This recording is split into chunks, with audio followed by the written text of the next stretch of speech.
Bradesco. Entre nós, você vem primeiro. Olá, boa noite. Boa noite. Conhece alguém que nunca sofreu uma tentativa de golpe ou de fraude? Difícil, né? A gente abre essa edição com um alerta sobre estelionatos cada vez mais comuns. Os criminosos fazem ligações por meio de falsas centrais telefônicas e quase sempre se aproveitam da falta de atenção das vítimas. Ao menos 4 são enganadas a cada minuto no país. Por telefone, e-mail ou mensagem, não importa o canal. Tentativas de golpe ocorrem o tempo todo e o objetivo dos criminosos é sempre o mesmo: dinheiro. Já aconteceu com os amigos e alguns até caíram, assim, eu fiquei, gente... Às vezes eu recebo algum SMS ou ligação tentando se parecer por banco, mas eu nem dou atenção. Eu nunca caí em golpe, mas quem caiu em golpe foi minha avó. Só que graças a Deus eu estava do lado, então eu consegui ajudar ela. No Brasil, as fraudes financeiras viraram uma indústria. Para se ter uma ideia do tamanho do problema, são registrados, em média, 4 golpes por minuto em todo o país. Segundo o Fórum Brasileiro de Segurança Pública, em um ano foram mais de 2 milhões de casos. Os registros de estelionatos cresceram principalmente no ambiente virtual. Laurinéia teve o benefício do Bolsa Família transferido para a conta de criminosos depois de informar os dados pessoais e a senha bancária para atendente de uma falsa central telefônica. Ela estava falando assim, olha, você está com um probleminha no seu CAD único e para a gente poder atualizar aqui para ver o que está acontecendo, a gente precisa do seu CPF. Laurinéia foi ressarcida, mas ficou 1 mês e meio sem a única renda para sustentar os 4 filhos. O que eu aprendi foi, ficar bem ligeira, bem atenta, ligações, quando ligarem assim, você observar bem o telefone de onde quem está ligando. Nenhum banco ou programa social pede senhas, códigos ou dados pessoais por telefone ou aplicativos de mensagens. Para não ser enganado, desconfiar é a primeira dica desse especialista. Se a pessoa não está na sua lista de contatos, desconfia. Se tem uma foto ali de um parente, de um amigo seu, desconfia também, porque isso pode ser IA. Desconfie sempre do senso de urgência. Esses criminosos geralmente usam o senso de urgência para que você ali realize o pagamento rápido. Então sempre desconfie disso. Polícia Federal prende cunhado de dono do Banco Master em aeroporto de São Paulo. Operação da PF bloqueou quase 6 bilhões de reais em bens dos investigados. Estados Unidos suspendem emissão de vistos para imigrantes do Brasil e de outros 74 países. Irã diz que está pronto para atacar bases americanas caso Donald Trump realize ofensiva contra o país. A Alemanha, Noruega e Suécia anunciam envio de tropas para proteger a Groenlândia. O JR mostra como os cariocas driblam o calor no Rio de Janeiro. E logo mais, Palmeiras e Santos disputam o primeiro clássico do Paulistão com transmissão da Record, R7 e Record Plus.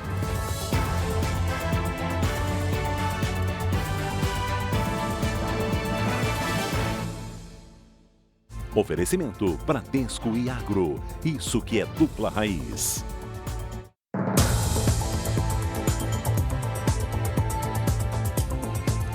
Era para ser a festa dos sonhos, só que não. Terminou em frustração. Na semana da comemoração, o DJ contratado não respondeu mais e simplesmente sumiu. E quando uma história como essa se repete com pelo menos outras 30 pessoas, todas tiveram prejuízo financeiro, não conseguiram a presença do profissional. A festa de 15 anos foi linda e animada. Mas por trás do sucesso na celebração, há uma história de prejuízo e suspeita de estelionato. Um ano antes da comemoração, a mãe da debutante pagou à vista R$ 4.300 pelo serviço do DJ Leandro Portela. Mas no dia do evento, ele não apareceu. E ele supostamente tinha tido um problema de saúde, mas até hoje ele não mostrou nenhum papel médico, nada, né, que comprovasse que ele realmente tivesse passado mal. Tainá e Diego pagaram quase R$ 8.000, mas o profissional também não tocou no casamento deles. Ele não deu nenhuma justificativa, ele só sumiu. E graças a Deus, 24 horas antes eu consegui encontrar um profissional a tempo para salvar o meu casamento. Infelizmente, existem mais de 30 vítimas. Só no dia 6 de dezembro eram 4 eventos que ele não apareceu. Por telefone, nós conversamos com o DJ. Ele admitiu ter faltado em cerca de 30 festas, mesmo tendo recebido pelo serviço. Alegou problemas de saúde e financeiro, mas disse que pretende ressarcir o prejuízo aos clientes assim que possível. Eu errei feio com todo mundo, mas em nenhum momento eu não respondi às pessoas, eu estou procurando emprego, né? Eu juntamente com a minha esposa, tenho 2 filhos pequenos, então a gente está lutando para poder acertar com todo mundo. A polícia diz que casos assim podem configurar estelionato e crime contra o consumidor. O delegado dá dicas de como se proteger. A primeira coisa é fazer uma pesquisa a respeito desse fornecedor. Se consegue hoje pesquisar na rede social se existem reclamações a respeito dessa pessoa ou não. Além disso, evitar fazer o pagamento antecipado, o pagamento todo. O essencial seria que a pessoa desse um sinal e pagasse o restante ou no dia, da execução da tarefa ou depois. Pessoas famosas, ele faz o evento. Agora, nós, anônimos, ele deixa na mão. O chefe de uma facção criminosa de Mato Grosso foi preso no Rio. Ele estava escondido numa comunidade. Foi localizado durante uma operação contra o tráfico de drogas. O chefe do Comando Vermelho estava escondido no complexo do Chapadão, na Zona Norte. Renato Barbosa Silva é apontado como coordenador financeiro da facção criminosa. Outras 4 pessoas foram presas. O objetivo da operação é desarticular uma quadrilha responsável pelo tráfico de drogas e receptação. Segundo as investigações, o complexo do Chapadão funciona como um centro operacional do Comando Vermelho. E para despistar a polícia, estendeu as atividades até outros municípios, como, por exemplo, Teresópolis, na região serrana. Beneficiários de programas sociais do governo eram usados como laranjas para lavar o dinheiro do crime. A conexão com outros municípios, basicamente, é através da remessa de valores oriundos de pessoas vinculadas ao tráfico de drogas, que movimentam uma quantidade expressiva de dinheiro dentro do sistema financeiro. Um fuzil, uma submetralhadora, granadas e coletes à prova de balas foram apreendidos. Não houve registro de confronto na ação. Os agentes ainda estouraram um ferro velho clandestino usado para estocar fios de cobre. Uma das mulheres mais procuradas de Minas Gerais foi presa em Búzios, no Rio de Janeiro. Ela é conhecida como Dama do Crime e, segundo a polícia, ela é uma articuladora do Comando Vermelho em 3 estados. A mulher foi encontrada em uma casa no litoral do Rio de Janeiro. Anne Cristina Casais Silveira já tinha sido presa em julho do ano passado, mas foi solta na audiência de custódia. Desde então, passou a ser monitorada pela Secretaria de Justiça de Minas Gerais e um novo mandado de prisão foi expedido. Segundo a polícia, Anne é viúva de um dos líderes do Comando Vermelho, Júnior Gago, morto em 2023 na Bolívia. Foi então que ela passou a articular a comunicação entre lideranças da facção em várias regiões. Ela seria, vamos dizer assim, uma espécie de CEO em 3 estados.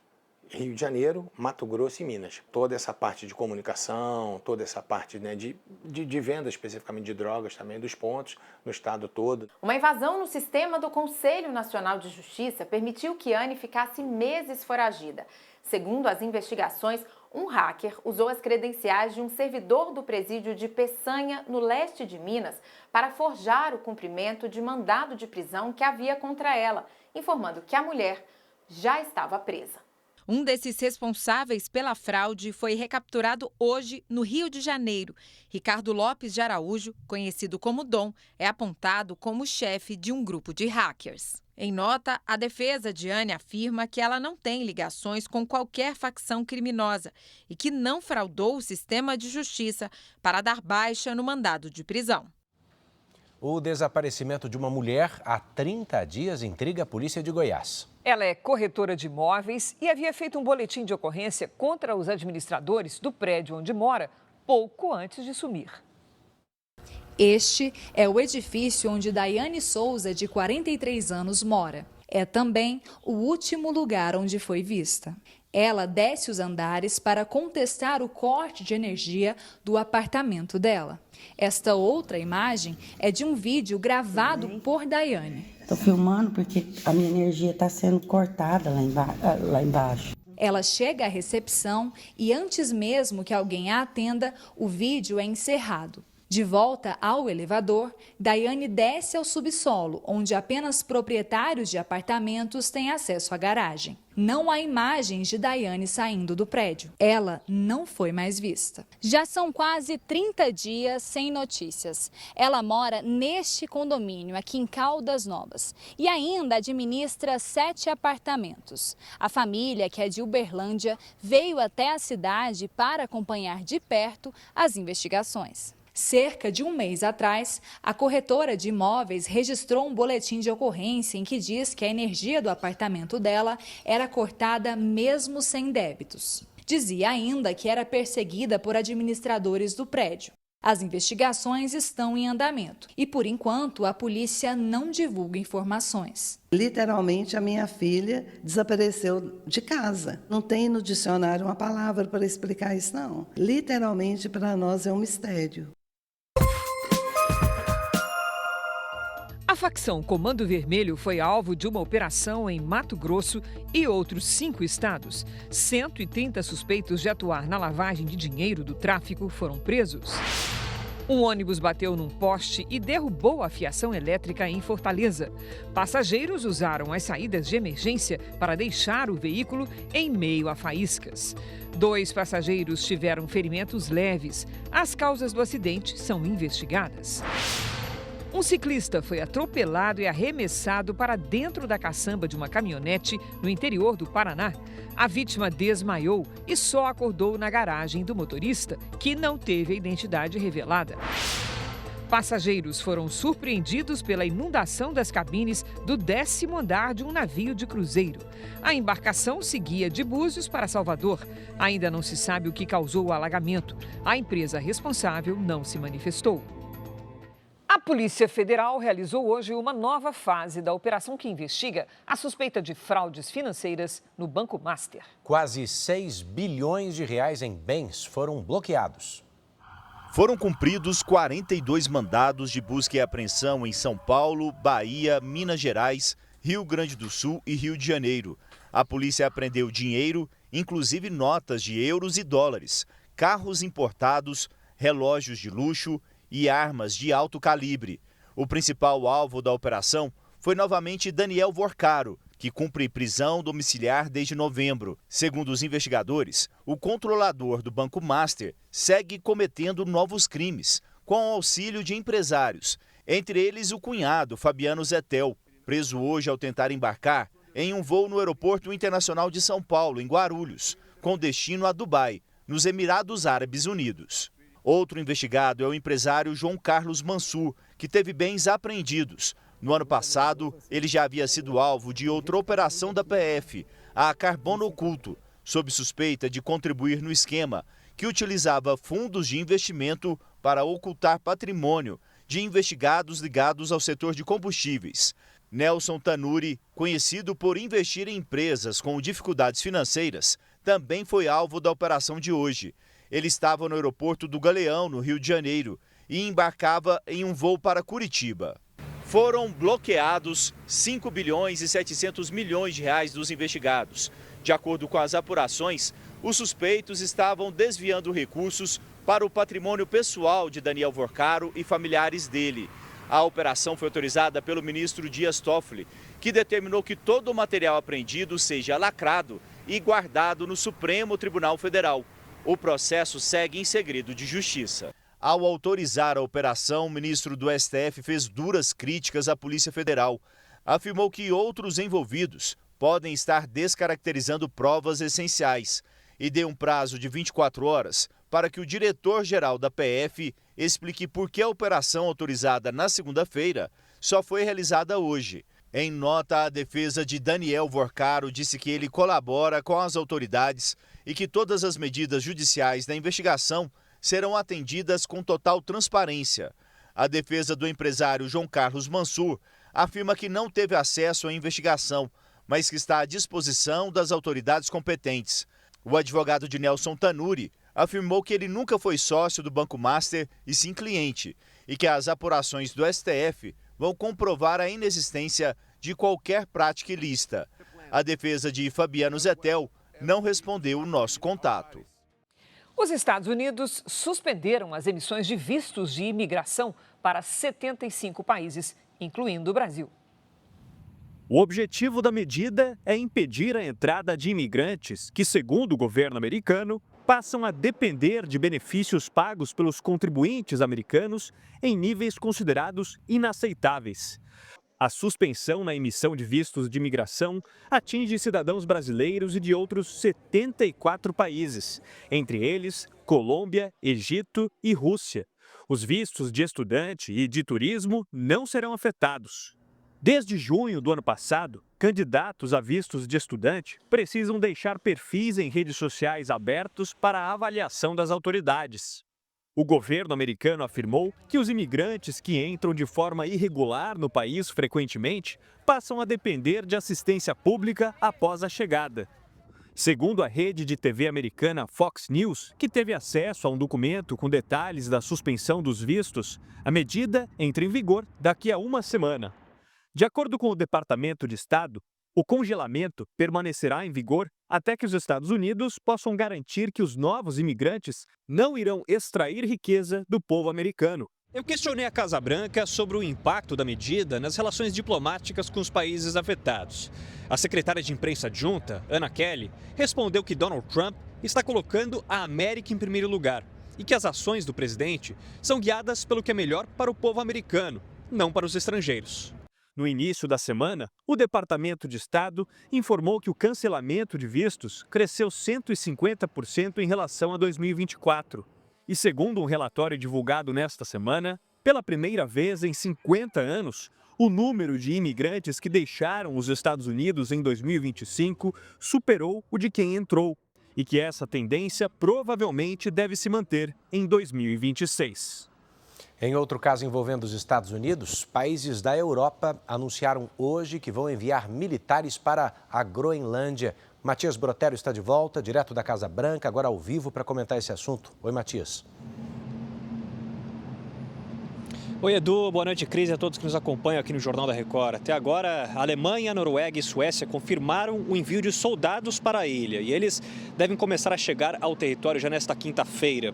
O anúncio aconteceu logo após uma reunião entre integrantes do governo americano e de autoridades da Dinamarca e da Groenlândia. Em entrevista coletiva, foi revelada a criação de um grupo de trabalho. As autoridades concordaram que é necessário concentrar esforços para garantir a segurança do território.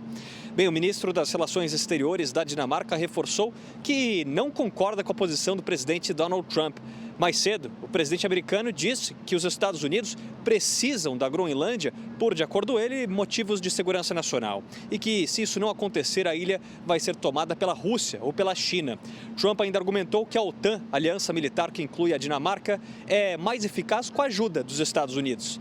Na saída aqui da Casa Branca, a ministra de Relações Exteriores da Groenlândia deixou claro que o território não está à venda, nem mesmo sob pressão militar. Cris e Edu. A gente acompanha, Matias. Muito obrigado. E o governo americano também anunciou hoje um passo importante para a paz no Oriente Médio. O enviado especial Steve Witkoff disse que começou a fase 2 do cessar-fogo na faixa de Gaza. É nessa etapa que o grupo terrorista Hamas será desarmado e também quando deve acontecer a reconstrução do território palestino. O governo do Irã declarou que está pronto para atacar bases americanas se acontecer uma ofensiva dos Estados Unidos. Bom, o presidente Trump prometeu responder à repressão do regime iraniano. Números que ajudam a entender o tamanho da barbárie. Em um hospital de Teherã, um oftalmologista registrou mais de 400 ferimentos provocados por tiros contra os olhos dos pacientes. ONGs internacionais denunciam nas redes sociais a falta de estrutura para atender os feridos. Nesse vídeo divulgado por uma agência de notícias criada por ativistas, é possível ver os próprios cidadãos prestando os primeiros socorros aos manifestantes que se opõem ao regime islâmico. Na contagem feita por ativistas de fora do país, mais de 3.400 pessoas morreram nos protestos até agora. E a expectativa é que o número de mortes aumente conforme a comunicação no país seja restabelecida. A internet pode demorar até 2 semanas para voltar a funcionar normalmente. Hoje, o presidente do Supremo Tribunal do Irã afirmou que vai acelerar os julgamentos dos manifestantes presos para, segundo ele, dar o exemplo. Essa pressa levou o jovem de 26 anos, Erfan Soltani, a ser julgado sem direito a um advogado. A família denuncia que ele teve poucos minutos para se despedir. A prima de Soltani pede ao presidente Donald Trump que não permita que ele seja executado. O cumprimento da pena de morte estava marcado para esta quarta-feira. Hoje, em coletiva na Casa Branca, o presidente Donald Trump revelou que foi informado de que o Irã não tem mais planos de executar manifestantes. Para fugir da violência, iranianos cruzaram a fronteira com a Turquia nesta quarta-feira. Este homem desabafou nas redes sociais depois de conseguir deixar o país. Eles estão matando todo mundo, matando crianças nas ruas. Só a ajuda externa pode nos salvar. Sozinho, não conseguimos, disse chorando. Ontem, Donald Trump afirmou que é atualizado sobre os acontecimentos. O presidente americano destacou que não pode dar detalhes das ações, mas prometeu agir. O regime iraniano alertou países da região que irá atacar tropas americanas que estão no Oriente Médio em retaliação a uma eventual operação dos Estados Unidos no Irã. Numa base americana do Catar, alguns funcionários foram orientados a deixar a instalação militar até a noite desta quarta-feira. Cerca de 10.000 militares estão na base de Doha, a maior do exército americano no Oriente Médio. O local foi bombardeado pelo Irã em junho do ano passado, como resposta ao ataque dos Estados Unidos a instalações nucleares iranianas. O agente do Serviço de Imigração dos Estados Unidos que matou uma motorista durante uma operação teve hemorragia interna, segundo fontes oficiais do governo americano. De acordo com o Departamento de Segurança Interna, Jonathan Ross se recupera dos ferimentos depois de ser atingido pelo carro em que estava a ativista Renee Good. O caso provocou protestos pelo país e confrontos com a polícia. Imagens divulgadas hoje de uma manifestação semana passada na Califórnia mostram quando um homem é atingido no rosto por uma bala de borracha. Ferido, ele é arrastado por um policial.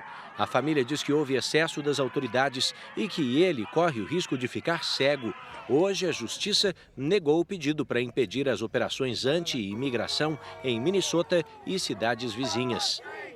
Ainda hoje, número de clientes que ficaram sem luz em dezembro é o dobro do divulgado pela Enel. E o Instituto Butantan começa a testar a nova vacina, uma nova vacina para evitar casos graves de gripe em idosos.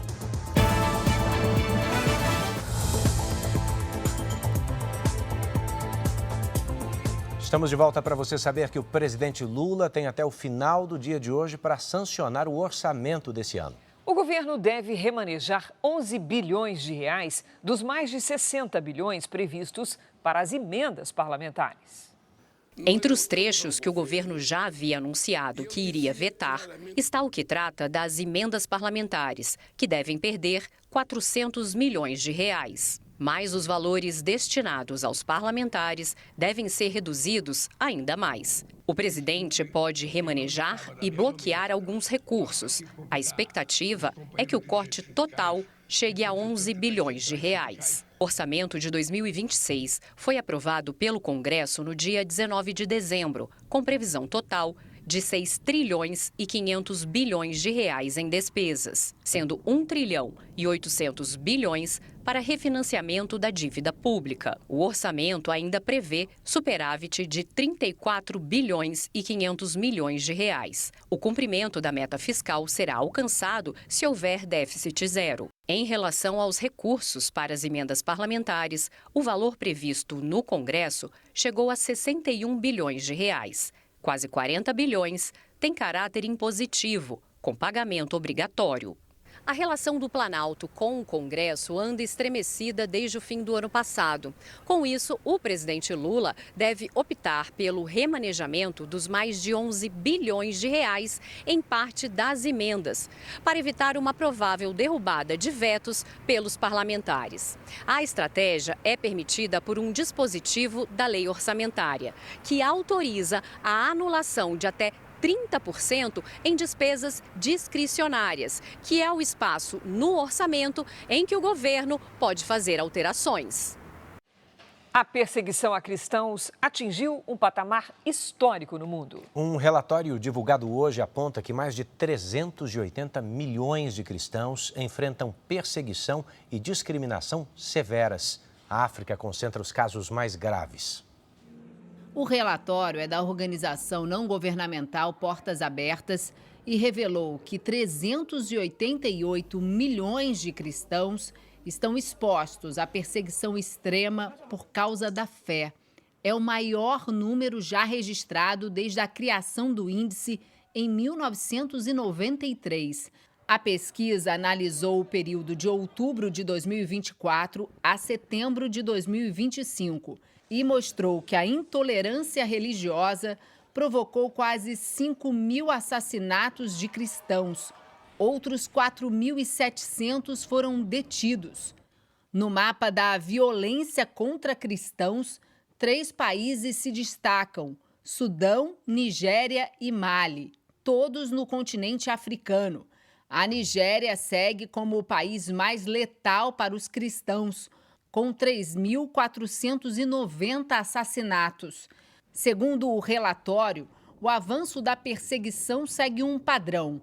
Ocorre principalmente em países com governos frágeis, onde grupos extremistas passam a controlar regiões inteiras, como no caso de Moçambique. A organização não governamental alerta que é necessária a atenção dos países mais desenvolvidos para o avanço da violência contra os cristãos em todo o mundo. A ONG estima que o número de vítimas seja ainda maior do que o registrado. Os episódios de violência incluem ataques a igrejas e escolas, além de abusos extremos, como estupros, sequestros e casamentos forçados. Por causa da fé cristã, quase 23.000 pessoas foram obrigadas a fugir do país onde viviam no período de 1 ano. A Coreia do Norte, onde crer em Deus é considerado uma traição ao regime, segue no topo dessa lista, seguida pela Somália, onde cristãos são obrigados a viver de forma clandestina. 2025 entrou para um grupo seleto. Está entre os 3 anos mais quentes da história. A informação é da Organização Meteorológica Mundial. Pela primeira vez, 3 anos seguidos registraram temperaturas médias acima de 1,5 graus em relação à era pré-industrial. O período, no século XIX, é usado como referência por meteorologistas para identificar os efeitos causados pela emissão de gases que provocam o aquecimento global. Segundo cientistas, a temperatura média acima dessa marca torna os danos irreversíveis. A expectativa é de que este ano esteja novamente entre os mais quentes da história. Aqui no Brasil, a onda de calor no Rio de Janeiro tem sido um desafio para os moradores. Hoje, os termômetros passaram dos 37 graus. O carioca faz o que pode para aguentar. Chapéu, toalhinha e, claro, hidratação. Toda hora bebendo água gelada, picolé, para ver se refresca, porque tá demais o calor esses dias, não dá. Em Bangu, na zona oeste do Rio, até o comércio teve que se adaptar. Eu agora pego banana assim esverdeada, que quando chega de tarde com calor, ela amadurece por si só. Quase 30 graus. O termômetro portátil comprova que o calor não dá trégua nem em áreas cobertas. Tradicionalmente, Bangu é conhecido como um dos bairros mais quentes do Rio. Mas com essa onda de calor, ninguém escapa. Dados do Instituto Nacional de Meteorologia apontam que a Vila Militar, também na zona oeste, registrou a maior temperatura do dia. E olha que a região é cercada por áreas de mata. Nem a proximidade com o mar ajudou a refrescar. Na Restinga de Marambaia, foram quase 35 graus. Na região metropolitana, a situação foi semelhante, com destaque para a Seropédica e Niterói. Mas se oficialmente a temperatura está na casa dos 35 graus, a sensação nas ruas é de mais calor. Sinto muito mais. Tá pior. Nunca vi assim não. Tá o fim do mundo. Se eu tiver uma umidade muito mais alta, uma umidade de 60%, 70%, 80%, essa sensação térmica, ela aumenta. Ou seja, a temperatura que nós sentimos, ela é muito maior do que aquela que está sendo medida no termômetro. Em pleno verão, o carioca ainda precisa enfrentar outro desafio. Apesar das empresas de ônibus afirmarem que 98% da frota tem ar-condicionado, não é difícil encontrar veículos sem climatização e com janelas abertas. A prefeitura diz que fiscaliza as empresas e que já aplicou mais de 9 mil multas por irregularidades no serviço. Tem ônibus que está muito velho que não tá suportando o calor. É muito quente. Tem que estar escolhendo, às vezes, um ônibus mais novo para poder tentar ir mais fresco, né?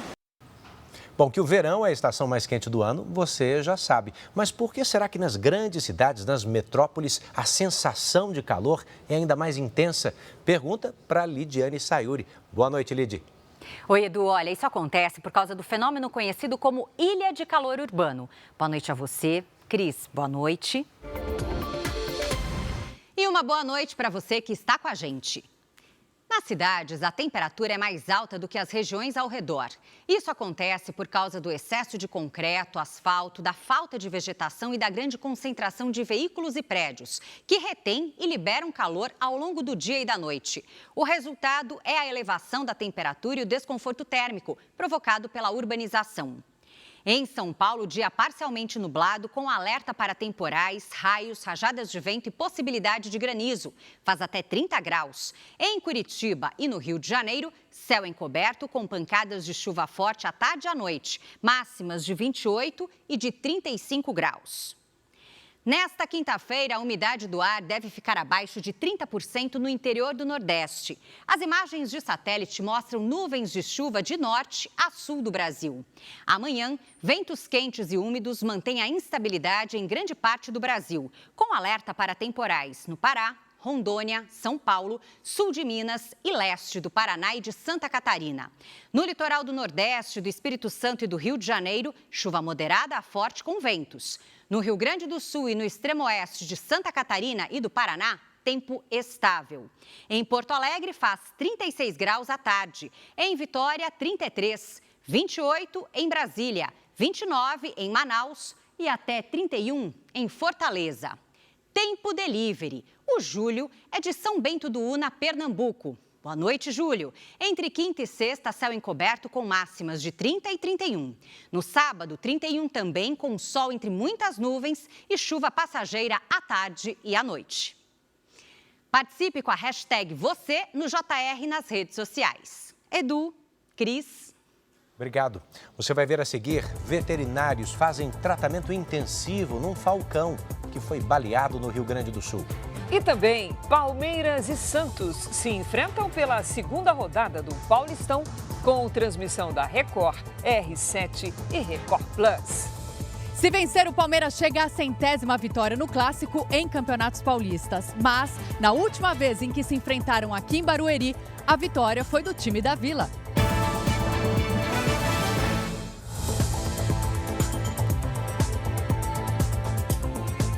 Você deve se lembrar que em dezembro do ano passado, a Grande São Paulo sofreu um grande apagão por causa de um vendaval. Na ocasião, a concessionária Enel divulgou que 2.200.000 clientes ficaram sem luz. Mas agora reconheceu que a quantidade de clientes atingidos foi pelo menos o dobro. Kleber é dono de uma pizzaria no centro da capital.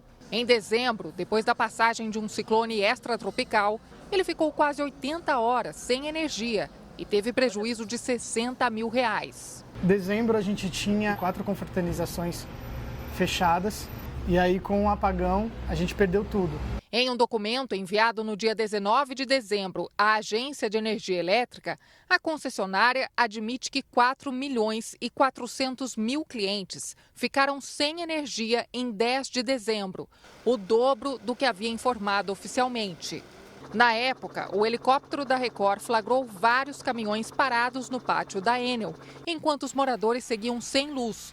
O porta-voz da empresa disse que as equipes trabalhavam 24 horas por dia. Uma das nossas bases operacionais que foram filmadas, lá nós temos carros de substituição. Nós temos 1.600 equipes trabalhando, ao longo do dia. Na carta enviada à ANEEL, a empresa usou gráficos que mostram o número de equipes nas ruas durante os dias 10 e 11 de dezembro. Na madrugada do dia 10, o número é próximo de 0. E na madrugada seguinte, o número de veículos leves era 0 e o de caminhões próximo de 200. Em nota, a Enel informou que o volume de 2.200.000 clientes corresponde ao pico de instalações atingidas simultaneamente e que o acumulado de desligamentos é apurado posteriormente e chegou a 4.400.000 clientes. Parte da capital foi atingida por um temporal ontem à noite e até o meio desta tarde, 33.000 imóveis ainda estavam sem energia elétrica. Toda vez que chove em São Paulo, moradores e comerciantes já se preparam para a possibilidade de novos apagões. Cláudia cuida da mãe, que teve um AVC e se alimenta por sonda. Ela sofreu com um apagão de dezembro e passou a última sexta-feira sem luz. A gente precisa do concentrador, o inalador também, a cama elétrica e a geladeira para poder colocar a dieta e a insulina. 3 pessoas foram presas em Salvador suspeitas de envolvimento num esquema de roubo e comércio ilegal de canetas emagrecedoras. Entre os detidos está a dona de uma clínica de estética que teria encomendado os medicamentos a assaltantes de farmácias. Na operação em uma comunidade em Salvador, 3 foragidos foram localizados e presos. Entre eles está Claudiana Rocha, dona de uma clínica de estética. Segundo a polícia, ela encomendava os roubos de canetas emagrecedoras para abastecer o comércio. A defesa de Claudiana não foi localizada. Como são todos criados na mesma localidade, ela já sabia quem praticava os roubos e até a pessoa já encomendava. Eu quero X canetas de X miligramas. 2 dos chefes do esquema já estavam presos e, segundo a polícia, davam ordens para os assaltos de dentro do presídio. O roubo de medicamentos para emagrecer tem crescido. Entre janeiro e setembro do ano passado, 279 farmácias foram assaltadas no estado, alta de 26% em relação ao mesmo período de 2024. O contrabando desses medicamentos também avança nas fronteiras do país. Esta semana, em Mato Grosso do Sul, a polícia apreendeu canetas e ampolas escondidas no estepe de um carro que vinha do Paraguai. A carga, avaliada em mais de R$88 mil, seguiria para São Paulo. E autoridades do Pará investigam a suspeita de que mais uma pessoa morreu por doença de Chagas depois de consumir açaí. Cíntia Machado tinha 50 anos. A irmã dela veio de Minas Gerais quando soube da internação às pressas, depois de apresentar sintomas da doença de Chagas. Consumiu o açaí e 2 dias depois começou os sintomas de febre. Então não tem outra desculpa se não foi o açaí. Além de Cíntia, o pai dela, de 73 anos, também foi internado em uma unidade de pronto atendimento, com falta de ar, inchaço nas pernas e dores pelo corpo. O quadro clínico é considerado estável. Segundo a família, ele consumiu uma pequena quantidade de açaí. A Secretaria Municipal de Saúde de Ananindeua aguarda o resultado de exames para determinar se Cíntia morreu em decorrência da doença de Chagas. O prazo é de 15 dias. A cidade de Ananindeua, na região metropolitana de Belém, tem 27 casos confirmados de contaminação e uma morte. Ronald Maia tinha 26 anos e consumiu açaí contaminado pelo barbeiro, o inseto que transmite a doença. Estabelecimentos da região passaram por vistoria. É a manipulação, o cuidado do açaí de forma inadequada, que mantém o barbeiro e as fezes do barbeiro, consequentemente, o protozoário Trypanosoma cruzi. O açaí em si, quando ele é bem cuidado, ele não vai transmitir doenças de Chagas. A família de Cíntia pede agilidade nas investigações. O petroleiro de bandeira russa, apreendido na semana passada pelos Estados Unidos, está ancorado na costa da Escócia. O governo americano diz que a embarcação transportava petróleo da Venezuela. O navio foi interceptado no Atlântico Norte na semana passada, em meio ao endurecimento das sanções internacionais contra a Venezuela e aliados. O regime venezuelano anunciou o envio de um representante aos Estados Unidos para se reunir com autoridades americanas.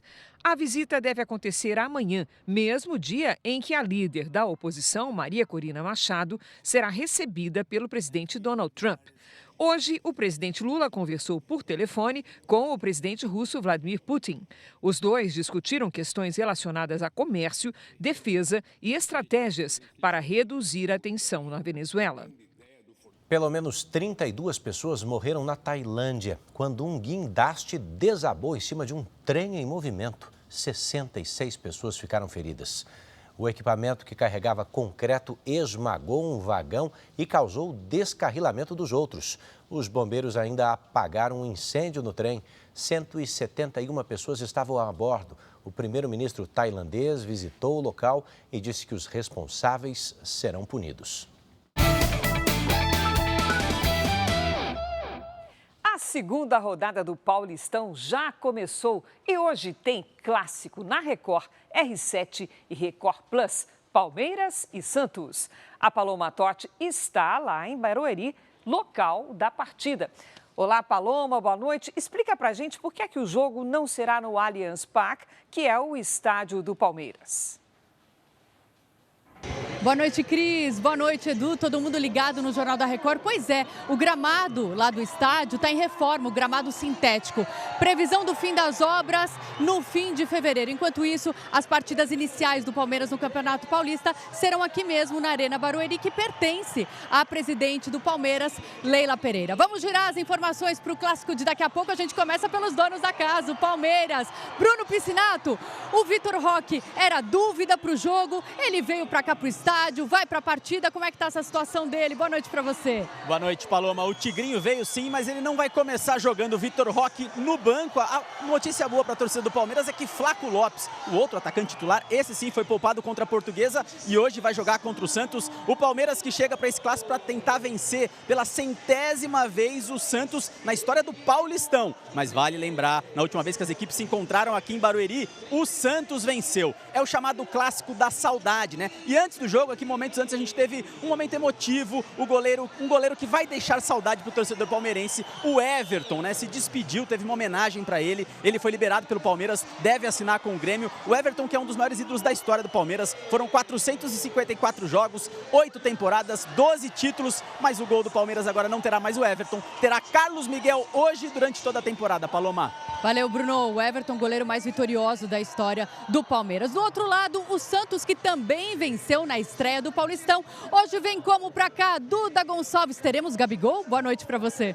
Boa noite, Paloma. Olha só, o Gabigol começa no banco de reservas. O técnico Juan Pablo Vojvoda já disse que está fazendo um controle de carga com os atletas, então o Gabriel fica à disposição para durante a partida, né? O Gabriel que marcou um dos gols na vitória do Santos na estreia contra o Novo Horizontino neste Paulistão. Então há a expectativa de que durante a partida ele possa ajudar o Santos. Quem vem no lugar do Gabriel é o Tassiano para este time titular. Por falar em Gabriel, outro Gabriel começa no banco de reservas, é o Gabriel Menino, anunciado hoje pelo Santos, a mais nova contratação, fica à disposição no banco de reservas também para o Juan Pablo Vojvoda, o Gabriel Menino que assinou o contrato por 1 ano com o Santos. Paloma.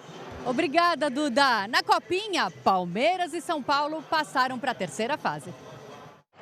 A vaga palmeirense foi sofrida e polêmica. No tempo normal, a equipe levou uma virada do Vitória e só conseguiu empatar a partida aos 41 minutos do segundo tempo. Nos pênaltis, o time baiano reclamou da decisão do árbitro, que não deu gol no chute de Jean. O Vitória ainda perdeu mais uma cobrança com o Cauã. 3-2 para o Palmeiras, que na terceira fase vai encarar o Flamengo de Osasco. Já o São Paulo eliminou a Portuguesa no tempo normal. 2-0 e agora vai enfrentar o Operário na próxima fase.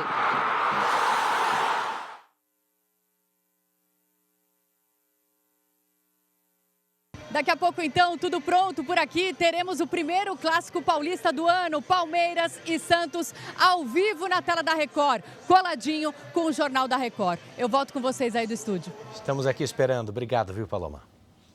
Mudando de assunto agora, foi enterrado hoje no interior de São Paulo o corpo do salva-vidas que morreu ao tentar recuperar a aliança de um turista no parque aquático. Ao mergulhar, ele ficou preso no fundo da piscina e acabou se afogando.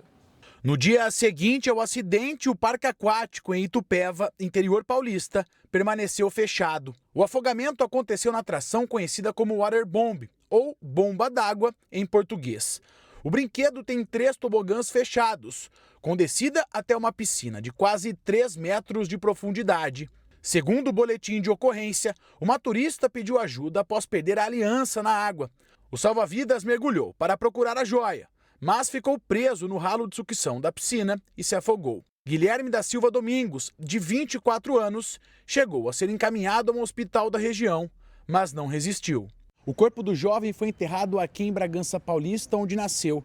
Guilherme trabalhava no parque aquático havia mais de 2 anos. Em outubro do ano passado, foi promovido a líder da equipe de salva-vidas. Ele era visto como um profissional dedicado e experiente. Fez o possível para conseguir salvá-lo, mas não conseguiu porque a pressão era muito forte e ele não conseguiu puxar o meu filho de volta. Eu perdi uma vida, um menino de 24 anos de idade, um menino prestativo. A polícia apura as circunstâncias do afogamento. Em nota, o parque aquático lamentou a morte. Disse que presta apoio à família e que colabora com as investigações. O Instituto Butantan começou a testar uma nova vacina para evitar casos graves de gripe em idosos. Os voluntários lotaram a sala de espera do centro de pesquisa.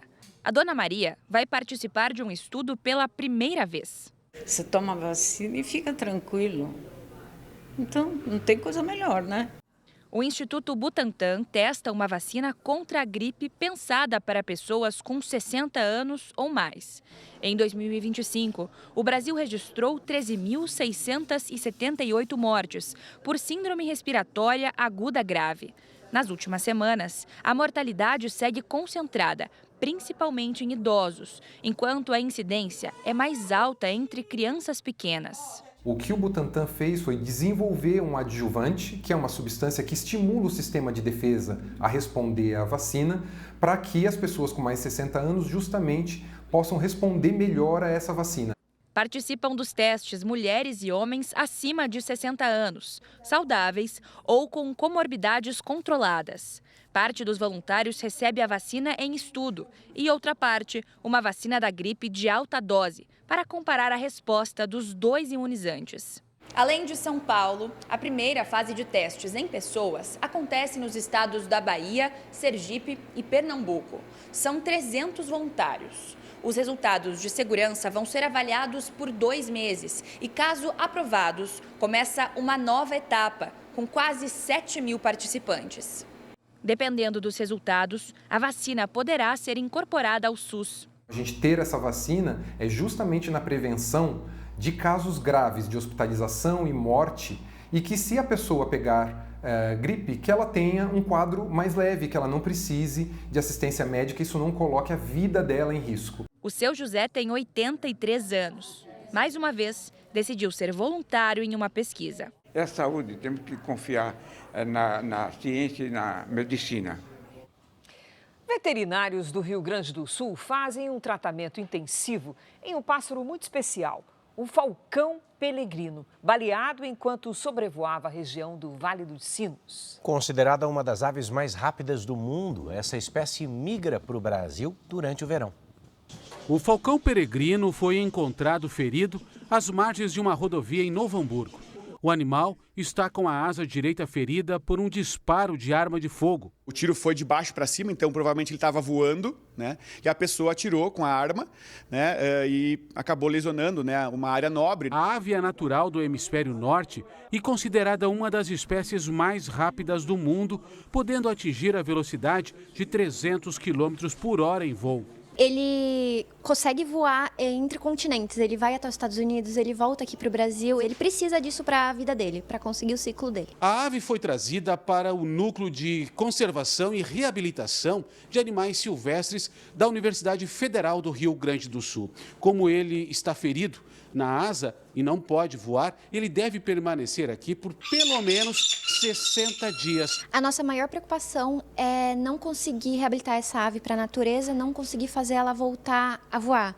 Então a gente está pegando ele diariamente para fazer medicações, fazer curativo e também uma fisioterapia para ajudar na mobilidade da asa. O socorro para animais atingidos por arma de fogo deve ser imediato. No Rio de Janeiro, o Pitbull Hércules foi baleado quando fugiu de casa. Depois de passar por uma cirurgia, se recupera bem. Já a vira-lata Aurora também precisou de atendimento médico depois de ser atingida por uma bala perdida, também no Rio. Amanhã, por causa do futebol, o Jornal da Record também é mais cedo, viu? 6h15 da noite. As reportagens de hoje você confere no Record Plus e em todas as nossas plataformas digitais. À 00:30 tem mais JR. A programação da Record está ao vivo e de graça no Record Plus. Agora a bola vai rolar no Paulistão com o clássico Palmeiras e Santos. E logo depois da novela Mãe, tem com Chamas do Destino. Não perca. Ótima noite para você. Boa noite e bom jogo.